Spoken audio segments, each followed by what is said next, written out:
우리 하나님 말씀 함께 찾으실 텐데요. 우리 찾으실 말씀은 누가복음 18장 말씀이 되겠습니다. 누가복음 18장 9절로부터 14절까지 말씀 우리 다 같이 한 목소리로 공독해 올리겠습니다. 시작. 또 자기를 의롭다고 믿고 다른 사람을 멸시하는 자들에게 이 비유로 말씀하시되 두 사람이 기도하러 성전에 올라가니 하나는 바리새인이요 하나는 세리라. 바리새인은 서서 따로 기도하여 이르되 하나님이여 나는 다른 사람들 곧 토색, 불의, 간음을 하는 자들과 같지 아니하고 이 세리와도 같지 아니함을 감사하나이다. 나는 일에 2번씩 금식하고 또 소득의 11조를 드리나이다 하고 세리는 멀리 서서 감히 눈을 들어 하늘을 쳐다보지도 못하고 다만 가슴을 치며 이르되 하나님이여 불쌍히 여기소서 나는 죄인으로소이다 하였느니라. 이르노니 이에 저 바리새인이 아니고 이 사람이 의롭다 하심을 받고 그의 집으로 내려갔느니라. 무릇 자기를 높이는 자는 낮아지고 자기를 낮추는 자는 높아지리라 하시니라. 아멘. 오늘 말씀의 제목은요, 다 같이 읽겠습니다. 시작. 구원은 오직 믿음으로 받습니다. 아멘. 할렐루야. 주님이 오늘도 우리와 함께 하십니다. 자, 우리 믿음에 선포하겠습니다. 믿음은 긍정적입니다. 믿음은 창조적입니다. 믿음은 소망적입니다. 나는 믿음의 사람입니다. 나는 주 안에서 행복합니다. 아멘. 이 아름다운 믿음의 역사가 우리들 가운데 있기를 주님의 이름으로 축원드립니다. 저는 오늘 여러분들과 함께 구원에 대해서 조금 다시 한번 이야기를 나누기를 원합니다. 구원이라는 것 너무나도 잘 아는 것 같고 이제 익숙한 것 같지만 실제로 우리의 신앙이 결국 익숙한 것에서 또다시 넘어질 확률이 높기 때문에요. 익숙한 것을 또 기초적이고 원칙적인 것을 다시 한번 정리하는 것은 의미가 있다고 생각합니다. 그래서 제가 읽었는데요. 언제부턴가 영화나 드라마에 출연은 없고 교양 다큐인 한국인의 밥상에만 출연하는 탤런트가 계십니다. 한국인의 밥상 누군지 아시나요? 최불암 씨. 예, 잘 아시네요. 그에게 왜 더 이상 연기하지 않는가를 물었더니 이렇게 대답했다고 합니다. 사람들이 언제부터인가 선생님 훌륭하세요, 최고이십니다, 이런 말들만 들립니다. 아무도 내 연기에 대해 지적해주는 사람이 없어서 그래서 연기를 하지 않습니다. 이렇게 얘기했다고 합니다.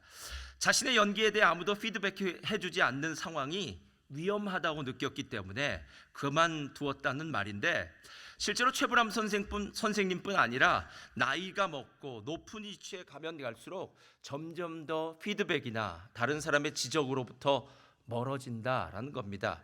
매년 교수신문이라는 곳에서는 그의 사자성어를 내는데 2002년도의 사자성어가 과이불개였다고 합니다. 이 사자성어의 뜻이 무엇이냐면요, 잘못하고도 고치지 않는 이것을 잘못이라 한다. 잘못했는데 고치지 않는다라는 것이죠.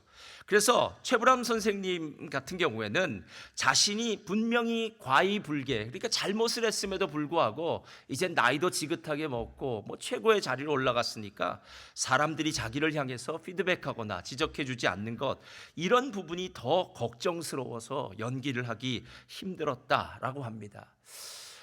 누군가에게 지적을 받고 피드백을 받는다는 것은 어쩌면 참 힘들고 어려운 일일지 몰라도 그 사람의 영적인 건강을 위해서 또 삶의 건강을 위해서는 좋은 일이 아닐까라는 그런 생각이 들었습니다. 마치 운동선수에게 코치가 있어서 끊임없이 옆에서 조언해 주듯이 우리의 인생에도 어차피 원의 인생, 한 번 가는 인생이기 때문에 이 인생에 필요한 코치, 멘토, 옆에 좋은 자가 필요하다라는 겁니다. 여러분, 오늘 말씀의 제목은 구원은 오직 믿음으로 받습니다 입니다. 세상에 이 말 모르는 사람 없습니다. 교회를 어느 정도 다녔다면, 아니 교회를 다니지 않은 사람도 이 자리에 와서 가장 먼저 들었던 얘기는 구원은 오직 믿음으로 받습니다. 구원은 오직 하나님의 은혜로 받습니다. 이런 소리는 정말 많이 들었습니다. 그런데 과연 정말 구원은 오직 믿음으로 받는다는 이 말이 우리의 삶 가운데 구체적으로 적용되어지는가? 라고 묻는다면 적용되어지는 것은 또 다른 문제로 다가올 수 있다는 겁니다. 그것을 오늘 바리새인과 세리의 이 비유를 통해서 오늘 다시 한번 그 문제를 좀 짚고 싶은데요. 첫째로 다 같이 한번 읽겠습니다. 시작. 착함이 구원의 조건은 아닙니다. 자, 착함이 구원의 조건은 아닙니다. 하나님은 착하게 사는 것을 기뻐하십니다. 하나님이 왜 악하게 사는 걸 기뻐하시겠습니까? 아닙니다. 하나님은 착하게 사는 것을 기뻐하십니다. 하지만 그렇다고 해서 착함이 절대로 구원의 이유는 될 수 없습니다. 여기서 이 착함이라는 의미를 조금 생각해 봐야 되는데요. 우리는 바리새인하고 이야기하면요 무조건 나쁜 놈이라고만 생각합니다. 왜냐하면 예수를 믿은 다음부터 성경을 보고 난 다음부터 아니면 설교를 통해서 바리새인 하면 매일 나쁜 소리만 들었기 때문에 그렇습니다. 외식하는 자, 회칠한 무덤 같은 자, 예수님을 배반했던 자, 예수님을 죽이려고 했던 자, 하여튼 별별 나쁜 생각들은 다 이 바리새인에게 들어갔기 때문에 우린 바리새인 하면은 자동적으로 나쁜 놈이라는 생각이 들어요. 그러나 과연 그 당시 예수님 당시의 사람들에게 바리새인들이 진짜 나쁜 사람이었을까요?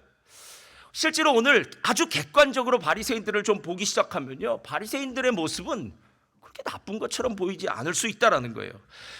당시에는 신앙이, 종교가 세상을 다스려던, 나라를 다스려던 지배하는 시대였기 때문에 이 바리새인들의 모습은 어쩌면 사람들에게는요 바라볼 롤모델 같았는지도 모릅니다. 당시 바리새인 한 7천 명 정도 되었다고 합니다. 그러니까 상대적으로 적은 그룹의 사람들이었습니다. 이 사람들은 말 그대로 바리새라는 말은 분리주의자라는 뜻인데요, 우리는 하나님의 말씀, 율법대로 살겠습니다. 그래서 세속과 분리되어지고 세상의 권력과 분리되어져서 살고자 하는 신앙적으로 아주 큰 결단을 내린 사람들입니다. 제가 신학교 때에 신약신학을 공부할 때에 그때 교수님이 이렇게 얘기하더라고요. 그 당시에 사람들이 이 바리새인들을 일컬어서 별명이 하나 있었는데 영어로 그 선생님이 이렇게 얘기하더라고요. 바리새인의 별명은 굿이였답니다. 그러니까 착한 사람, 좋은 사람들이었다고 합니다. 여러분, 우리의 생각엔 나쁜 사람인데 왜 그 당시에는 좋은 사람이었을까? 오늘 성경을 보면은 그 이유에 대해서 네 가지를 설명합니다. 자, 11절, 12절 한번 다 같이 읽어볼까요? 시작. 바리새인은 서서 따로 기도하여 이르되 하나님이여, 나는 다른 사람들 곧 토색, 불의, 간음을 하는 자들과 같지 아니하고 이 세리와도 같지 아니함을 감사하나이다. 나는 일에 2번씩 금식하고 또 소득의 11조를 드리나이다 하고. 여러분, 이 네 가지는 정말 우리 모두가 다 이렇게 신앙생활하면 잘하는 사람 아닙니까? 첫 번째로 바리새인은 기도의 사람들입니다. 여러분, 제가 실제로 저 자신도 그렇고 만나는 사람들에게 개인의 기도 생활에 대해서 물을 때가 있습니다.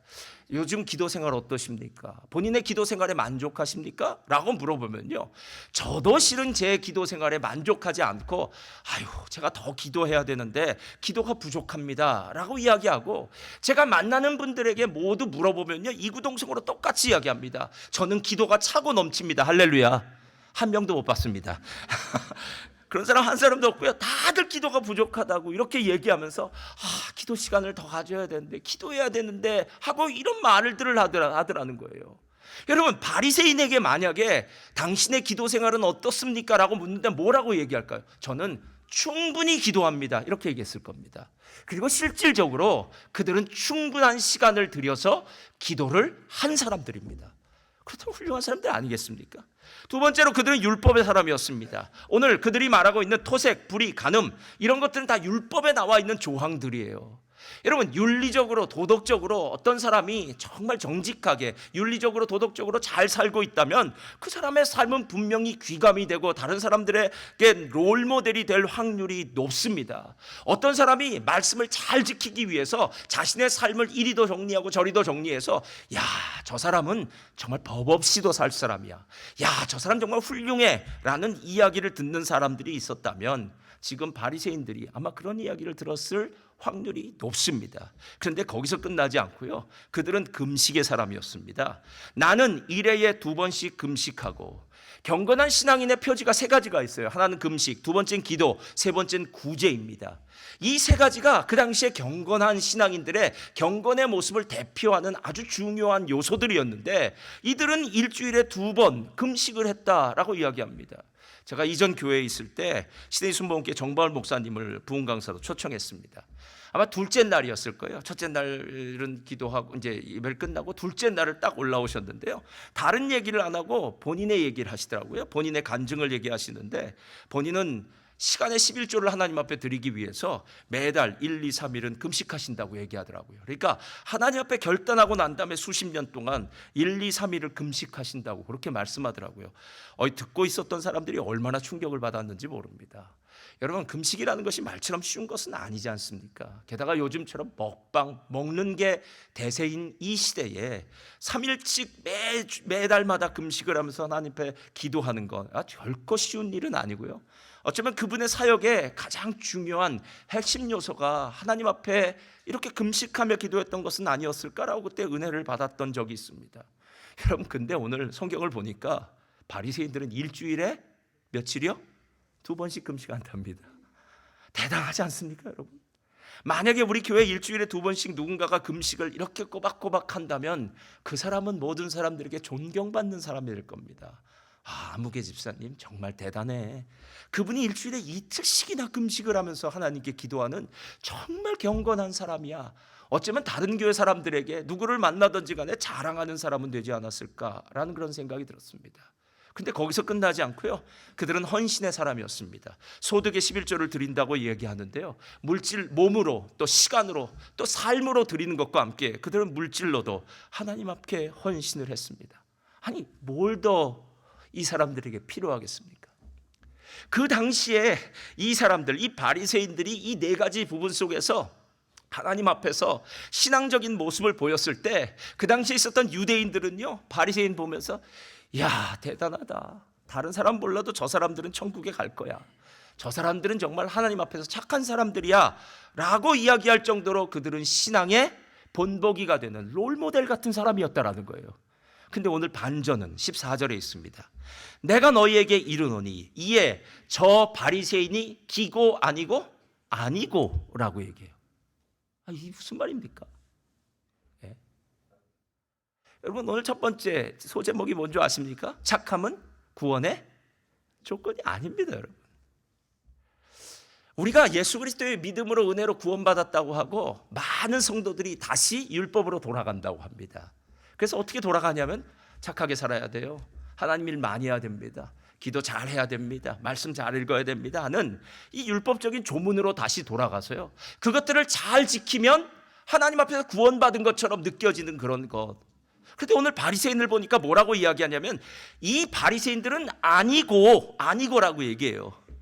이 사람이, 즉 세리가 의롭다 하심을 받고 그의 집으로 내려갔느니라 라고 얘기해요.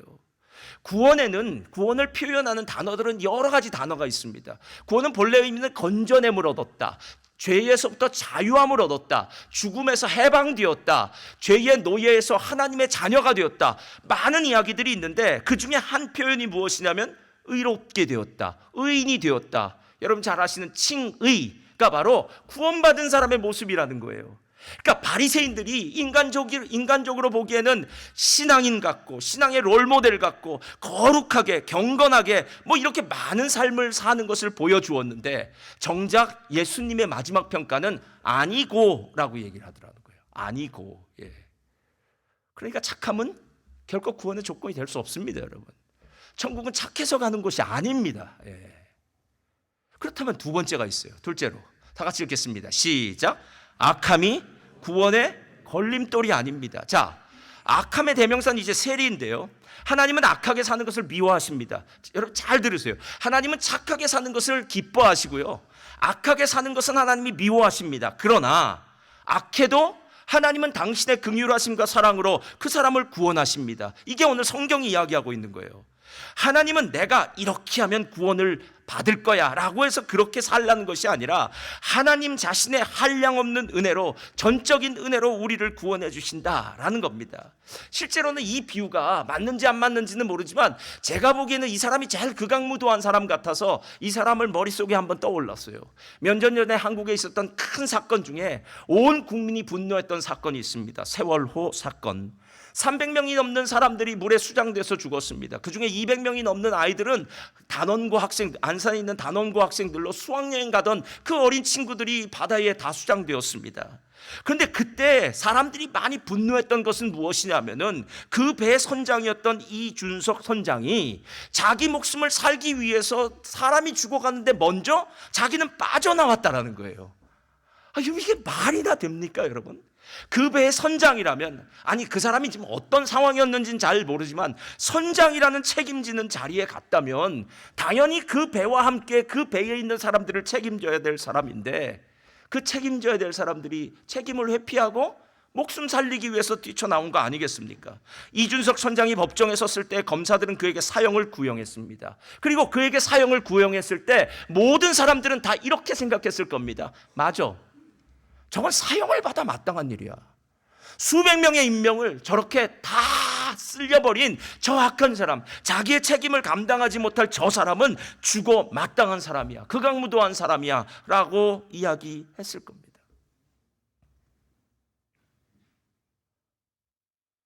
그럼 뭐라고 대답할 수 있겠습니까? 근데 만약에 우리의 관점으로는 그런 사람이라면 당연히 지옥에 가야겠죠. 당연히 죽어 마땅한 사람이라고 하는 그 사람이 하나님 앞에서는 어떨까요?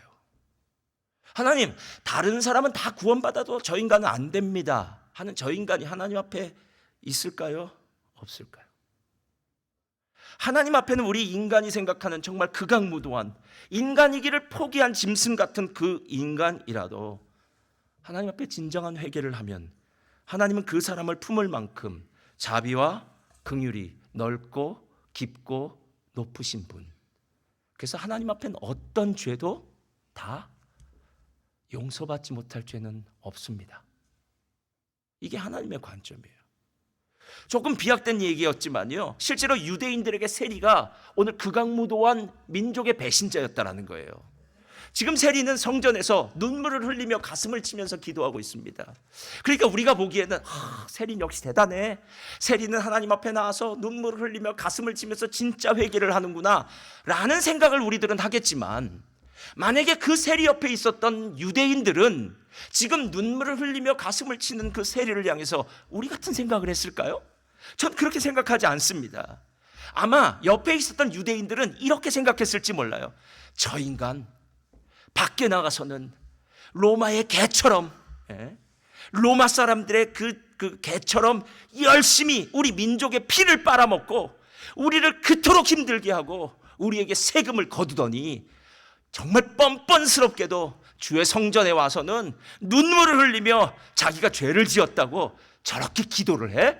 야, 기도하는 모습도 가증스럽다 라고 생각하진 않았을까요? 그 당시에 사람들은 아주 세리하면은요 치가 떨렸을 것 같아요. 요즘도 세무서에서 일하던 사람 별로 안 좋아했는데 그 당시에는 로마 제국 아래에 있었잖아요. 세리는 자기가 할당받은 세금을 걷어낸 것뿐만 아니라 어찌하든지 간에 사람들의 그 돈을 많이 긁어내서 자기의 배를 불리는 사람, 그러니까 이건 인간이기를 거부했던 인간 이하의 사람들이 세리 같은 사람들, 야, 세리가 천국에 간다면 나는 그깟 천국 가지 않을 거야 라고 얘기할 정도로 세리라는 사람에 대해서요 정말 무시무시한 관점을 가지고 있었던 그때에 오늘 성경은 전혀 다른 이야기를 하고 있더라는 거예요. 아까 뭐라고 이야기합니까? 그 바리새인은 아니고 라고 얘기하고요, 이 사람이 의롭다함을 받고 집으로 갔느니라 라고 이렇게 얘기합니다. 저를 따라하시 바랍니다. 구원에 있어서 진짜 문제는 우리의 무능력함입니다. 자, 우리는 자꾸 구원을 생각할 때 처음엔 그렇게 생각하지 않았어요. 근데 신앙생활을 하면서 우리의 마음이 변질된 거겠죠. 왜냐하면 처음에는 하나님의 은혜로 구원받았지만 우리가 주님을 위해서 한 일들이 있지 않습니까? 기도한 것도 있고 헌금한 것도 있고 뭐 열심히 살았던 것도 있고 뭔가 있을 거 아니에요. 그러면 우리는 처음 주님이 나를 위해 십자가에 죽으시고 부활했다는 그 은혜는 잊어버리고 내가 주님 앞에서 했던 일이 막 기억이 새록새록 나기 시작합니다. 그러면서 옆에 사람을 보면서 야, 내가 그래도 저 사람보다는 열심히 한 것 같아 라고 생각하면서 구원을 생각할 때마다 혹시 바리새인 같은 생각을 하는 것은 아니겠느냐는 거예요. 여러분, 구원에 있어서 하나님이 진짜 얘기하고 싶은 것은 우리의 착함도 우리의 약함도, 착함이 구원의 조건이 될 수 없고 악함이 구원의 장애물이 될 수 없다라는 거예요. 왜냐하면 구원에 있어서만은 우리 모두는 다 무능력하다라는 겁니다. 이 무능력한 것을 고린도전서 1장 21절에 바울이 아주 정확히 얘기해요. 다 같이 읽겠습니다. 시작. 하나님의 지혜에 있어서는 이 세상이 자기 지혜로 하나님을 알지 못함으로. 자, 하나님의 지혜, 하나님의 구원의 지혜겠죠. 이건 세상이 안다고요? 모른다고요? 모릅니다, 여러분. 세상에서 아무리 똑똑한 사람들, 잘난 사람들이 이 구원의 지혜를 알려고 노력해도 이것은 노력해서 얻을 수 있는 게 아니라는 거예요. 구원의 지혜 앞에서는 우린 다 무능력한 사람입니다. 그래서 하나님이 어떤 방법을 사용한 줄 아십니까? 하나님께서 전도에 미련한 것으로 믿는 자들을 구원하시기를 기뻐하셨도다. 여러분, 전도가 무엇입니까? 전도는 이거예요. 누군가가 나에게 예수님에 대해서 얘기한 겁니다. 내가 어느 날 교회 나가보니까 정말 좋더라. 내가 예전에는 이런저런 두려움 때문에, 그리고 죽음의 공포 때문에 참 어려웠어. 예전에는 내 마음도 내가 감당하지 못해서 막 내 마음이 요동칠 때마다 참 힘들었어. 그런데 예수를 믿고 나니까 내가, 하나님이 나를 향해서 하나님의 자녀라고 말씀하시고 더 이상 세상 가운데서 죄 가운데, 저주 가운데, 사망 가운데 있는 자가 아니라 이제는 하나님 나라의 백성이 됐다고 얘기하고, 하나님이 우리를 지켜주시고 보호하신다고 얘기하니까 너무 행복해. 나는 너도 예수 믿고 구원받았으면 좋겠어. 나는 너도 예수 믿고 천국 갔으면 좋겠어. 예수 믿고 복 받았으면 좋겠어. 이건 누군가가 얘기해 줬다라는 거예요.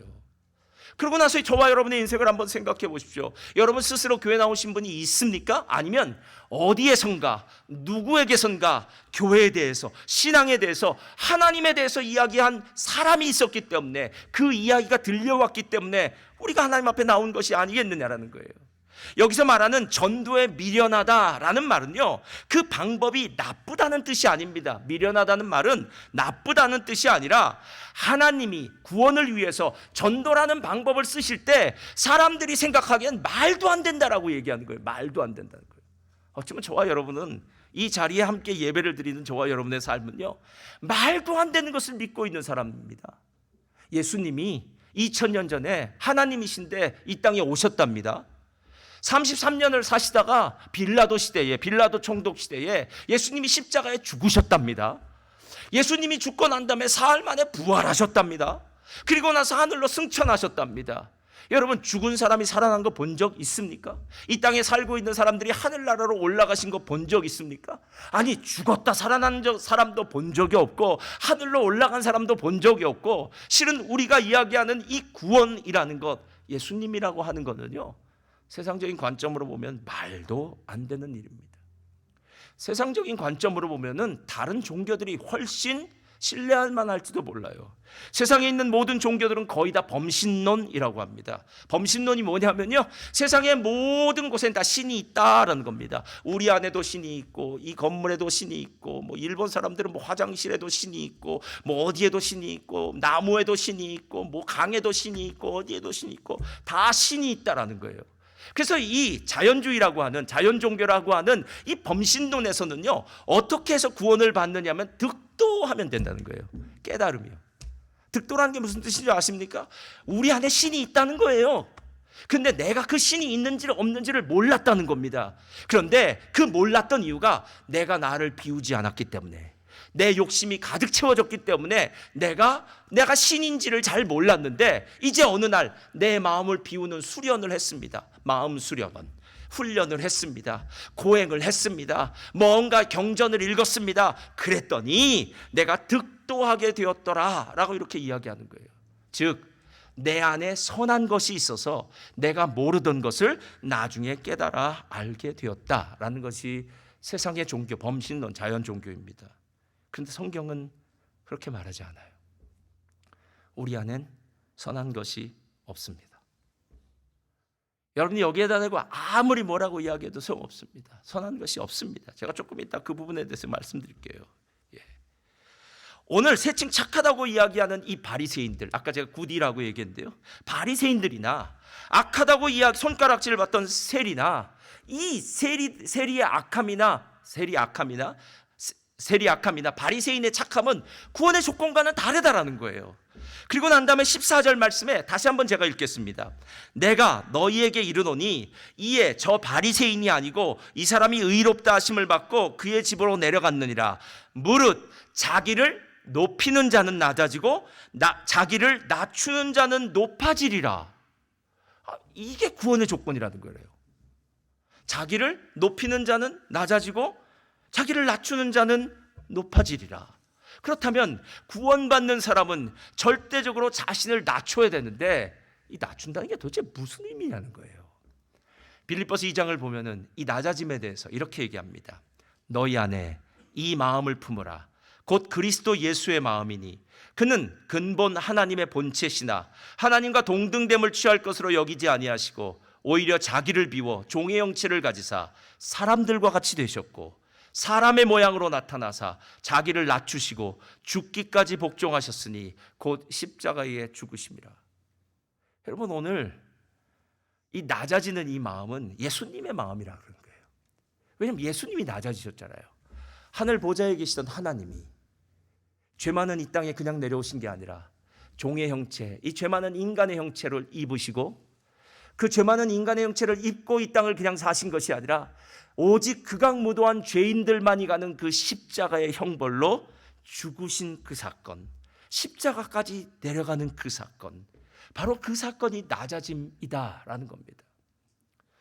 제가 보니까 어느 사람이 구원을 받았는가 안 받았는가를 가장 잘 구분해낼 수 있는, 우리가 화학 시간에 배운 리트머스 시험지란 거 있지 않습니까? 산성이면 뭐 빨간색인가요? 뭐 알칼리성이면 파란색인가? 하여튼 빨간색과 파란색을 이렇게 탁 들이대면은 나타낼 수 있는 리트머스 시험지처럼 어떤 사람이 구원을 받았는지 안 받았는지를 알 수 있는 가장 좋은 방법은 그 사람이 어떻게 사느냐라는 것보다 진짜 물어봐야 될 질문은 그 사람 안에 예수의 마음이 있는가?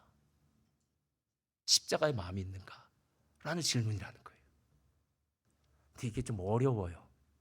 왜냐하면 마음은 눈에 안 보여요. 그래서 그 사람이 진짜 구원받았는지 못 받았는지 우리가 판단으로는 어렵습니다. 예. 박영선 목사님 산상순 설교하시면서 이렇게 얘기했는데 참 많이 동의했어요. 교회 안에서 사람들이 시험에 많이 빠지는 경우가 이런 경우랍니다. 언제 교회에서 시험에 제일 많이 드냐면요, 내가 보기에는 저 사람은, 겉으로 보는 거죠, 겉하고 속하고 다른 사람이에요. 교회 안에서는 신앙이 좋다고 이야기하지만 저 사람은 진짜 신앙이 제가 보기엔 분명히 안 좋은 사람이에요. 근데 그 사람이 다른 사람들한테 신앙이 좋다고 인정도 받고 게다가 책임 있는 자리까지 맡는 경우가 종종 있다라는 거예요. 아니, 내가 보기에는 저 사람은 진짜 아닌데 어떻게 교회 안에서는 저런 사람이 신앙이 좋다고 인정도 받고 또 책임지는 그런 자리까지 가느냐라는 거예요. 그래서 막 속에서 열불이 나는 거죠. 그리고 난 다음엔요, 야, 나는 저런 사람이 있는 교회라면 난 더 이상 교회를 다니고 싶지 않아 라고 하면서 이 내면적으로요, 그런 사람들을 바라보면서 많은 싸움을 한다라는 거예요. 근데 목사님 이렇게 얘기하더라고요. 우리의 눈이 몇 개죠? 2개밖에 없다는 게 문제랍니다.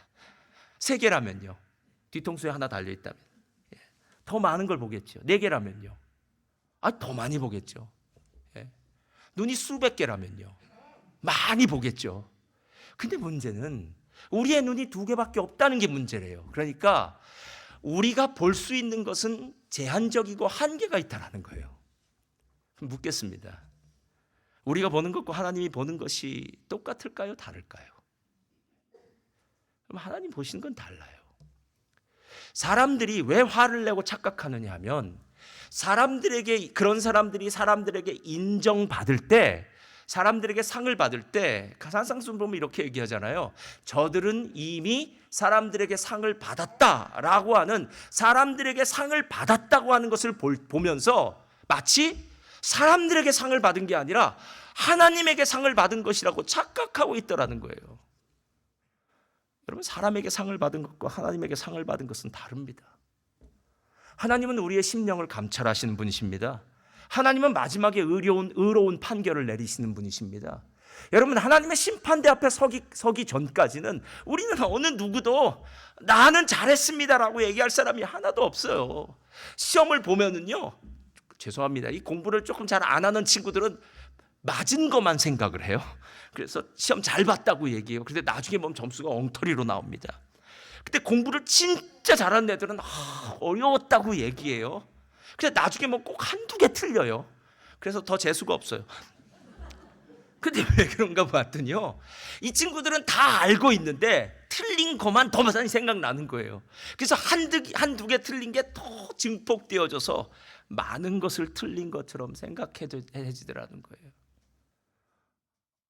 여러분, 시험 점수가 나오기 전까지는 어느 누구도 판단할 수 없습니다. 혹시 한 개씩 밀렸을 수도 있잖아요. 나는 분명히 2번이라고 썼다고 생각했는데 볼펜이 찍 옆으로 가서 3번이라고 썼을 수도 있을 거 아니냐는 거예요.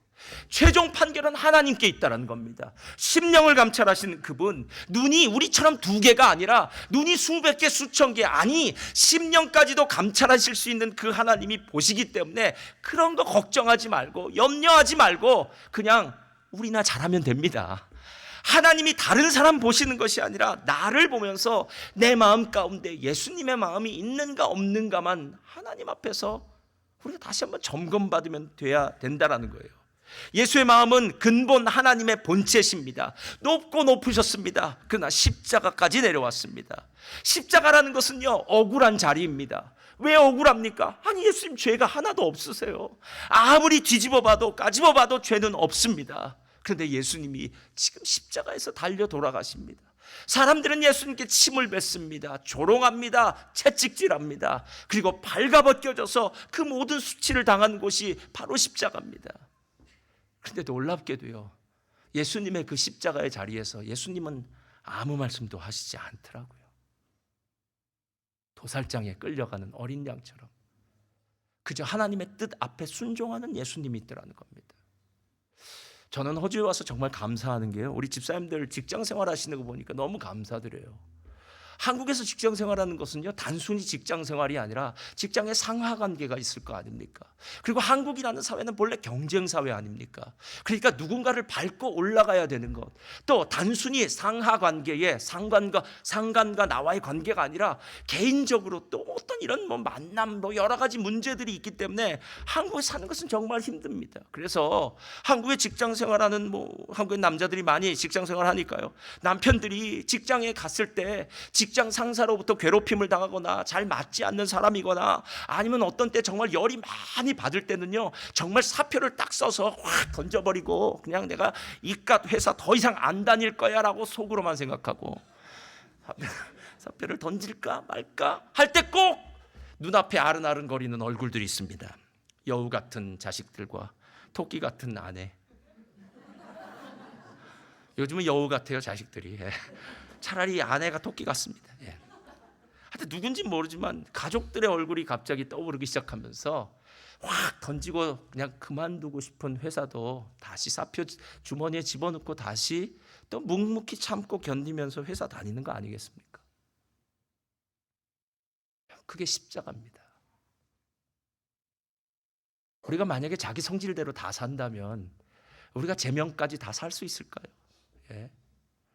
제가 보니까 스트레스가 만병의 주범이라고 얘기하더라고요. 근데 스트레스만 만병의 주범이겠습니까?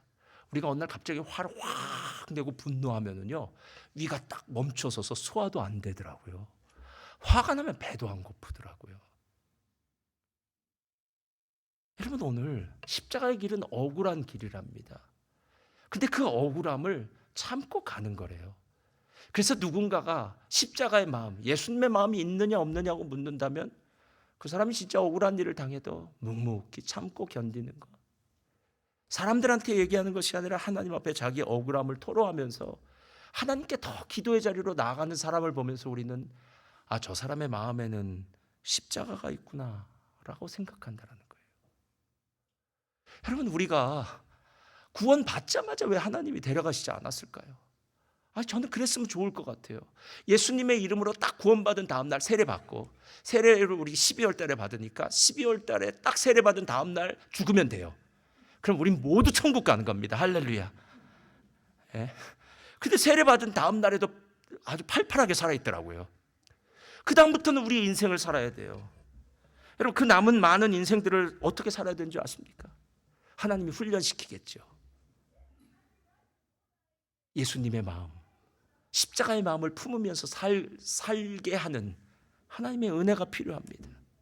순간순간 우리 안에 선한 것이 없다라는 것을 하나님이 가르쳐 주시겠죠. 여러분, 제가 솔직하게 묻겠습니다. 저도 똑같은 대답을 했어요. 여러분들이 교통법규를 잘 지키는 것이 여러분이 착해서 잘 지키는 겁니까? 아니, 벌금이 무섭기 때문에 잘 지키는 겁니까? 속으로만 대답하십시오. 벌금뿐만 아니라 요즘 벌금도 세더라고요. 벌금뿐만 아니라 벌점 3점 빵빵 먹기 시작하면요, 그 다음부터는 막 정신이 없습니다. 여러분이 지금 누군가가 진짜 미워도 그 사람에게 가서 때리거나, 아니면 그렇진 않겠지만요, 뭐 죽이거나 하지 않는 이유가 여러분이 착해서 그러지 않는 겁니까? 아니면 만약에 여러분이 그런 범죄를 저지르고 난 다음에 일어날 결과가 무섭기 때문입니까? 여러분, 우리가 어떤 일을 안 했다고 착한 사람이 아니에요. 우리 안에는 다 죄성이 있어요. 죄가 있어요. 단지 예수님의 은혜로 살짝 덮었을 뿐이에요. 근데 이 살짝 덮어진 이 죄성이 때로는 확 하고 드러나기도 하고요, 때로는 하나님의 은혜로 꽉꽉꽉꽉 누르기도 하고요. 그런데 놀랍고 놀라운 사실은 신앙생활을 오래 하면서 산전수전 다 겪어가면서 그렇게 내 성질대로, 내 생각대로, 내 마음대로 살던 우리의 마음을 점점 더 우리가 누르면서 살 수 있는, 참고 인내하며 살 수 있는 그런 훈련을 좀 더 받게 되더라라는 겁니다. 여러분, 나이가 들어가면서 귀가 훨씬 더 순해지는 거 아니겠습니까? 나이가 들어가면서 사람들을 포용하고 용납할 수 있는 마음이 점점 더 넓어지는 거 아니겠습니까? 다윗이 시편 51편이 밧세바를 범하고 난 다음에 나단 선지자가 와서 그의 죄를 지적했을 때 하나님 앞에서 다윗이 자기의 죄에 대해서 고백했던 것이 바로 시편 51편이에요. 이렇게 얘기해요. 하나님이여, 주의 인자를 따라 내게 은혜를 베푸시며 주의 많은 긍휼을 따라 내 죄악을 지워주소서. 나의 죄악을 말갛게 씻기시며 나의 죄를 깨끗이 제하소서. 물은 나는 내 죄과를 아오니 내 죄가 항상 내 앞에 있나이다.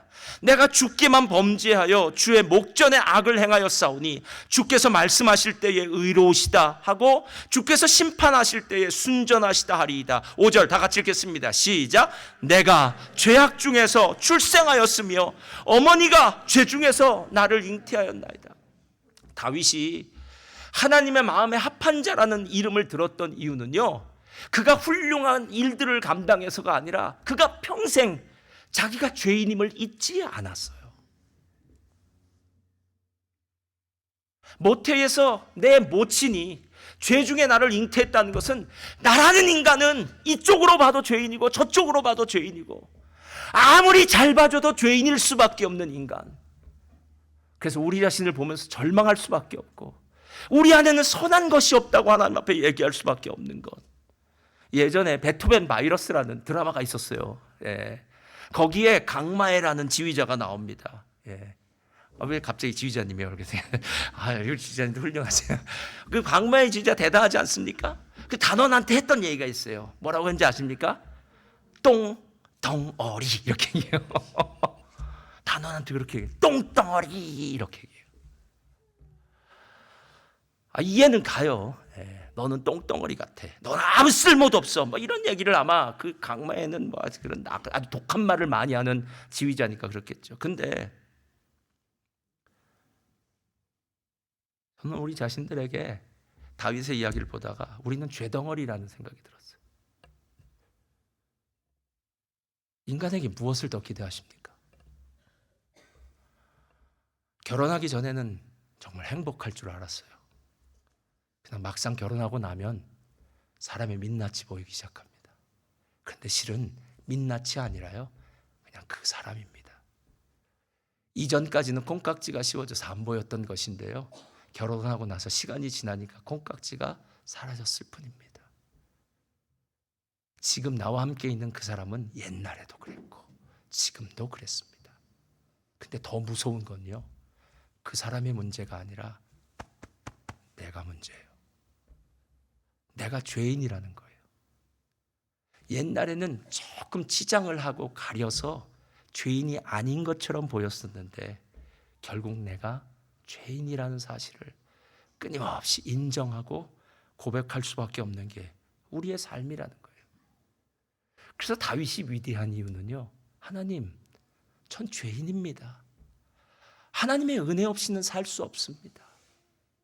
오늘 십자가까지 낮아지는 그 마음은 바로 자신의 죄인됨을 고백하고 하나님의 도우심을 구하며 하나님을 의지하는 사람이다라는 겁니다. 여러분, 이 죄인임을 고백하고 하나님의 도우심을 구하는 사람이 가끔 선한 일을 할 수도 있습니다. 살다 보면 선한 일 할 수 있잖아요. 그러면 뭐라고 얘기한 줄 아십니까? 이렇게 얘기할 거예요. 주님, 저는 아무것도 아닙니다. 제가 한 모든 일은 주님이 하신 일입니다. 주님이 하셨습니다. 이렇게 얘기할 거예요. 살다 보면 우리의 삶 가운데 조금 잘못된 일도 할 수 있잖아요. 그때마다 우리는 주님께 이렇게 얘기할 것 같아요. 주님, 제가 정말 부족한 거 아시죠? 저는 또다시 십자가로 나아갑니다. 주님의 십자가 은혜로 저를 도와주십시오. 천국에 가면 겸손하고 낮아진 자만 있다고 합니다. 내가 이 땅에서 무엇인가를 잘했기 때문에 천국에 온 것이 아니라 나 같은 죄인을 위해서 예수님이 십자가에 죽으시고 부활하셔서 나를 구원하셨다는 그 사실, 그 사실에 감격하는 사람이 천국에 와 있기 때문에요, 천국은 행복한 곳이 될 수밖에 없습니다. 사랑하는 성도님들, 신앙생활이 왜 이렇게 힘들까요? 가끔 짜증이 나고 이게 과연 맞나 싶은 신앙생활을 하는 경우가 참 많습니다. 무엇 때문일까요? 주변의 환경이나 그 상황 때문일까요? 아니면 어떤 사람 때문일까요? 저는 오늘 성경을 보면서 그런 생각이 들었습니다. 구원의 감격을 잃은 이유는 내가 죄인임을 잊어버렸기 때문에 그래요. 그리고 나를 구원하시기 위해서 십자가에 죽으신 예수님을 잊어버렸기 때문에 그래요. 만약에 내가 정말 극악무도한 죄인이고 나 같은 죄인을 위해서 예수님이 죽으시고 부활하셨다는 사실을 안다면 우리는 오늘도 감격해서 신앙생활을 할 수밖에 없습니다. 사랑하는 성도님들, 오늘 말씀의 제목은 구원은 오직 믿음으로 받습니다. 우리 안에 착함이 구원의 조건이 될 수 없고, 우리 안에, 찬티 앞으로 나와주셨어요? 우리 안에 악함이 구원의 장애물이 될 수 없습니다. 부디 예수님의 십자가 붙들고 믿음으로 승리하시기를 저와 여러분 주님 앞에 축원드립니다.